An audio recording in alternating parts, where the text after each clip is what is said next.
as thousands of dead fish neared the banks of the Oder River in western Poland last week, the local residents realized an ecological disaster was heading towards the Baltic Sea. Our next report getting you more details. Have a look. Thousands of dead fish turned up near the banks of the Oder River in the village of Widukowa in western Poland on August 11th. That's when local residents realized an ecological disaster that started in late July in the country's southwest was heading towards the Baltic Sea. The mayor of the village, Paweł Wróbel, said when they discovered the dead fish, it was the worst 5 days of his life. He said it was like something from a disaster movie.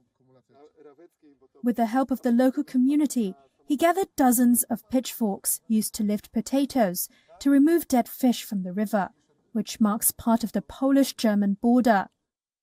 Firefighters and territorial defense forces were deployed by the government to help. The stench was so bad that most of them vomited during the work, according to the village residents.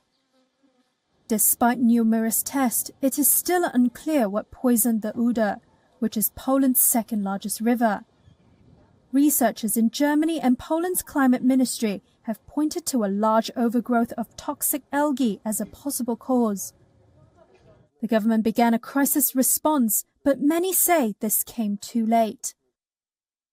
On August 12th, Prime Minister Mateusz Morawiecki fired the head of Poland's National Water Management Authority and the head of the General Environmental Inspectorate, saying their institutions should have reacted earlier. For Widukowa's residents, like Piotr Bugaj, who is a passionate angler and owns boats and rooms to rent on the river, fear and uncertainty prevail.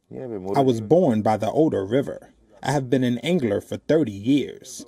I cannot imagine it now. It is hard for me to come to the river, look at the water table and not see fish, the predators who used to chase each other, bream swimming around. WION now available in your country. Download the app now. Get all the news on the move.